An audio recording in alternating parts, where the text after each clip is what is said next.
Doctor बाबा साहब अंबेडकर के संविधान को हर दिन कुचलने वाली है सरकार। देश के मुसलमानों से नफरत में इतनी अंधी हो गई है कि खुलेआम देश की संसद में देश सरकार के माइनॉरिटी मिनिस्टर साहब और होम मिनिस्टर साहब झूठ बोलते हैं और देश को गुमराह करते हैं। भाजपा ने पूरे देश में वक्फ के नाम पर कई सारे झूठ फैलाए हैं।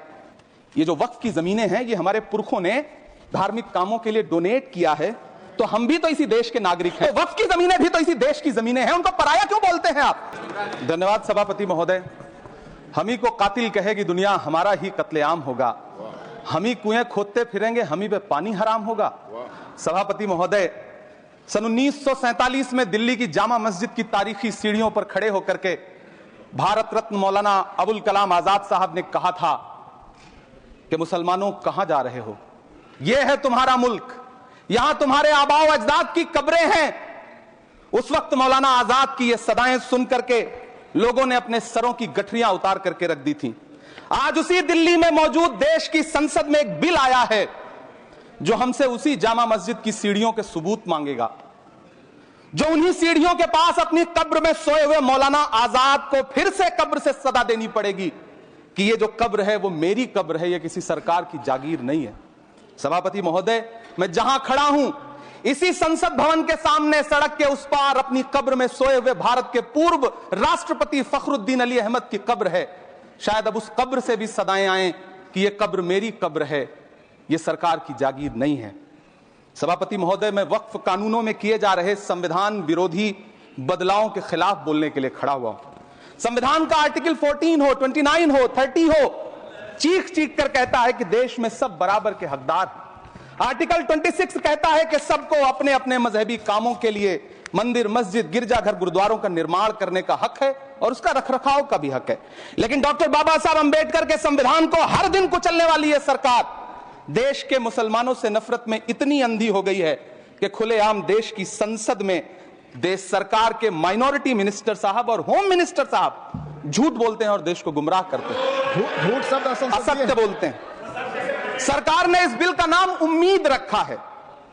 मंत्री जी कल से इसे देश के मुसलमानों के लिए नई उम्मीद बता रहे हैं। नहीं मंत्री जी, न तो यह बिल मुसलमानों के लिए नई उम्मीद है और न ही उम्मीद की नई किरण। सभापति महोदय, भाजपा ने पूरे देश में वक्फ के नाम पर कई सारे झूठ फैलाए हैं। आइए आज उनकी सच्चाई पर बात करते हैं। वक्फ ट्रिब्यूनल को ऐसे बताया जाता है जैसे वक्फ ट्रिब्यूनल कोई मजहबी खाप पंचायत हो।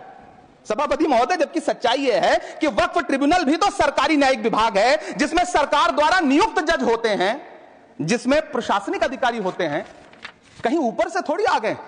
सभापति महोदय, देश के गृह मंत्री जी ने इसी सदन में कहा कि वक्फ ट्रिब्यूनल के फैसले के खिलाफ कोई कोर्ट नहीं जा सकता, जबकि सच यह है कि वक्फ एक्ट 1995 की धारा 83(9) के तहत हाई कोर्ट वक्फ ट्रिब्यूनल के फैसले की न सिर्फ समीक्षा कर सकता है बल्कि उसे बदल भी सकता है। सच तो यह है कि वक्फ बोर्ड खुद अपनी जमीनों के लिए कई सारी कोर्ट में मुकदमे लड़ रहा है। सभापति महोदय, दिल्ली की जिन 123 संपत्तियों को लेकर कल माइनॉरिटी मिनिस्टर, होम मिनिस्टर साहब और अभी आदरणीय नेता सदन बात कर रहे थे, आइए उनकी सच्चाइयों पर भी बात करते हैं।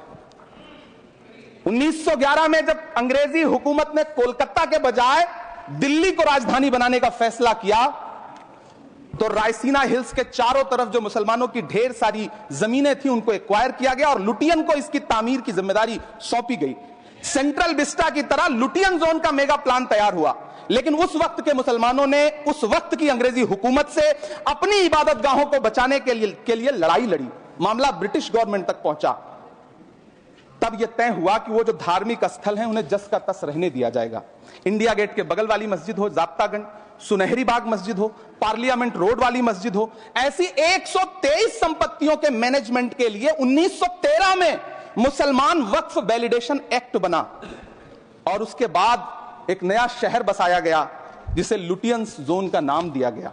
फिर 1943-45 के बीच एक और समझौता हुआ आजादी से पहले, उसके तहत काफी सारी वक्फ जायदादों को सुन्नी मजलिस औकाफ बनाकर उसके अंडर किया गया ताकि उसकी देखरेख की जा सके। गृह मंत्री जी 2 दिन से सदन में जो बात कह रहे हैं वो दरअसल 123 संपत्तियां उसी सुन्नी मजलिस औकाफ के तहत आती है। सभापति महोदय, भारत आजाद हुआ। आजादी के बाद भारत में 1954 में वक्फ एक्ट लागू हुआ जिसकी धारा 9 के तहत 1964 में केंद्रीय वक्फ काउंसिल का गठन हुआ। दिल्ली की वही 123 प्रॉपर्टीज को 1970 में सर्वे गजट करके गजट नोटिफाई किया गया। इसके निपटारे के लिए पूर्व प्रधानमंत्री इंदिरा जी के द्वारा 1974 में एक बर्नी कमेटी बनाई गई।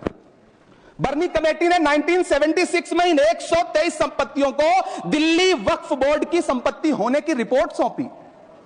उस रिपोर्ट के आधार पर 1984 में कांग्रेस सरकार ने उन 123 प्रॉपर्टीज को दिल्ली वक्फ बोर्ड को सौंपने का फैसला किया, जिसके खिलाफ विश्व हिंदू परिषद कोर्ट गई। मामला 2011 तक पेंडिंग रहा। फिर 2011 में कोर्ट ने सरकार को आदेशित किया कि इसका निपटारा करो।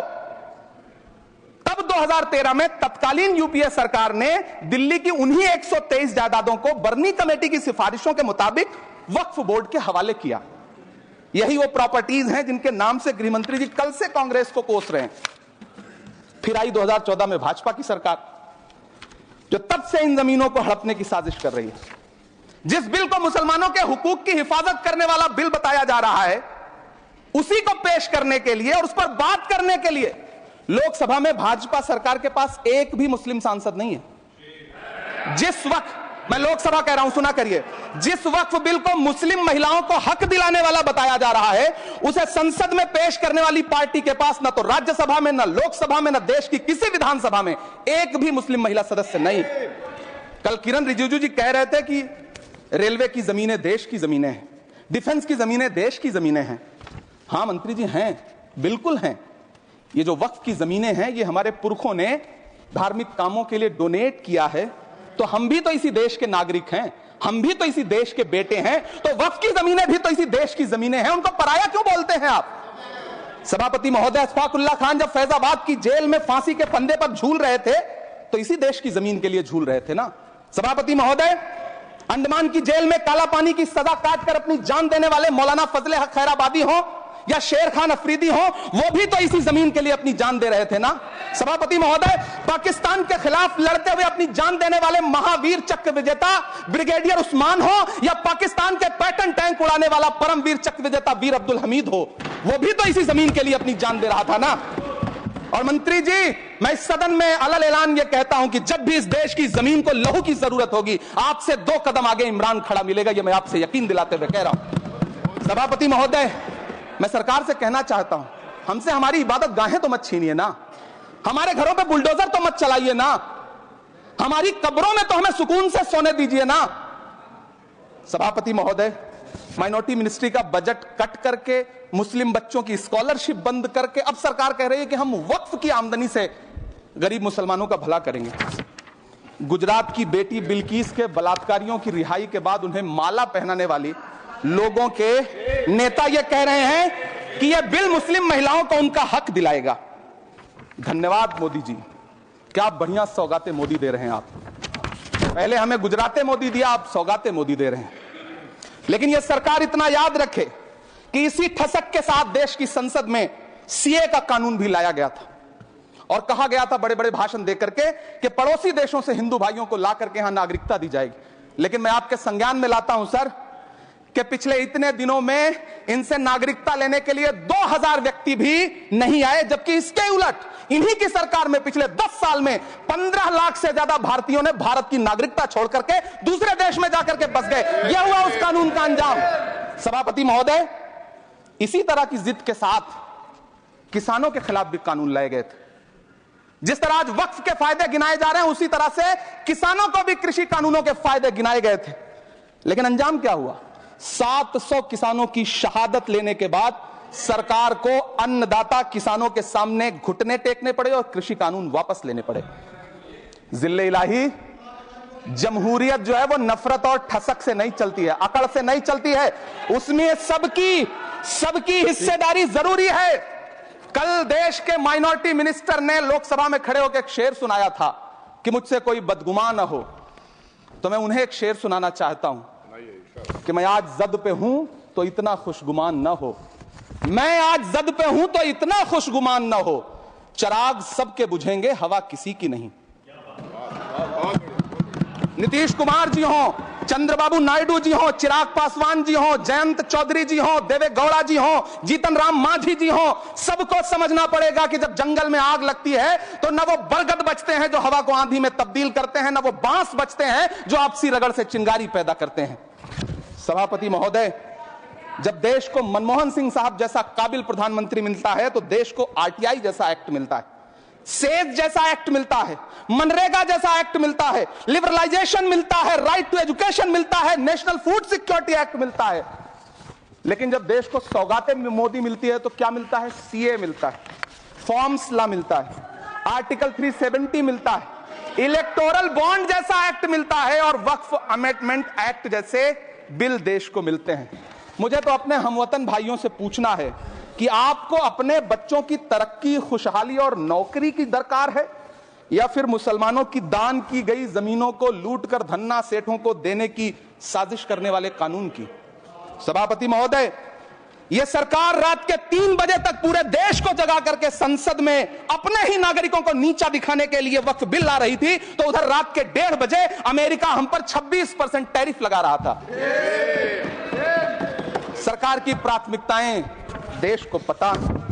सभापति महोदय, मैं बहुत भावुक हूं आज, और मुझे अच्छा लगा कि आदरणीय नेता सदन जगत प्रकाश नड्डा जी ने बहुत अच्छी बातें भी की, मन से बातें की।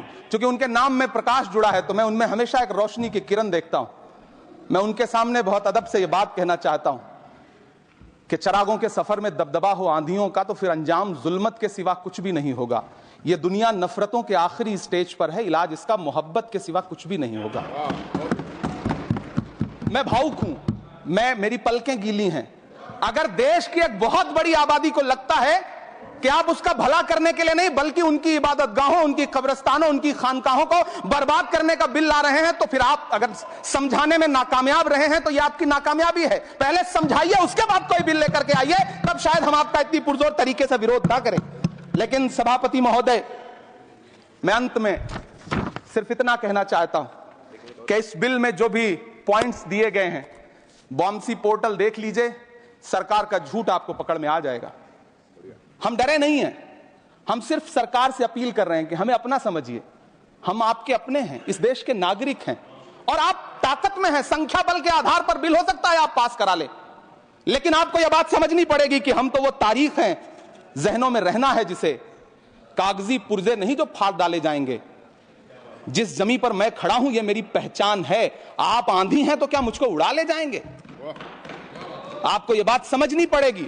आपको अगर इतना विपक्ष की तरफ से पहले जेपीसी में इतने सारे पॉइंट्स आए और उसके बाद कल से लोकसभा में और राज्यसभा में सुझाव आप सुनने को तैयार नहीं है, लोगों की शंका को दूर करने के बारे में आप बिल्कुल सोच नहीं रहे, बस आप कह रहे हैं यह बिल उम्मीद की नई किरण है। नहीं साहब, इसे भले किरण जी लेके आए हैं, लेकिन ये उम्मीद की नहीं बल्कि नाउम्मीदी की किरण है। और इस देश की एक बहुत बड़ी आबादी इस बात से खदशे में है, शक में है कि आप सीधे उनकी जमीनों को लूट करके धन्ना सेठों को बेचना चाहते हैं। मेरी अब भी आपसे अपील है कि इस बिल को वापस लीजिए। यह बिल कहीं से आपके अपने नागरिकों के लिए अच्छा नहीं है। यह बिल सिर्फ इस देश के मुसलमानों को नीचा दिखाने का और अपने एक ऐसे मतदाता वर्ग को खुश करने का बिल है जिनको इस बिल के पास हो जाने से कुछ मिलेगा भी नहीं, लेकिन आप एक नैरेटिव देना चाहते हैं, एक मैसेज देना चाहते हैं। मेरी आपसे अपील है कि कृपया ये जो सबका साथ सबका विकास का नारा है, इस नारे को रत्ती भर तो चरित्रार्थ कर दीजिए। बहुत बहुत धन्यवाद। अगर आपको हमारी खबर अच्छी लगी तो आप इस वीडियो को लाइक और शेयर करें, हमारे चैनल को सब्सक्राइब करें। इसके साथ आप हमें और बेहतर बनाने के लिए अपने अनमोल सुझाव कमेंट बॉक्स में जरूर दें।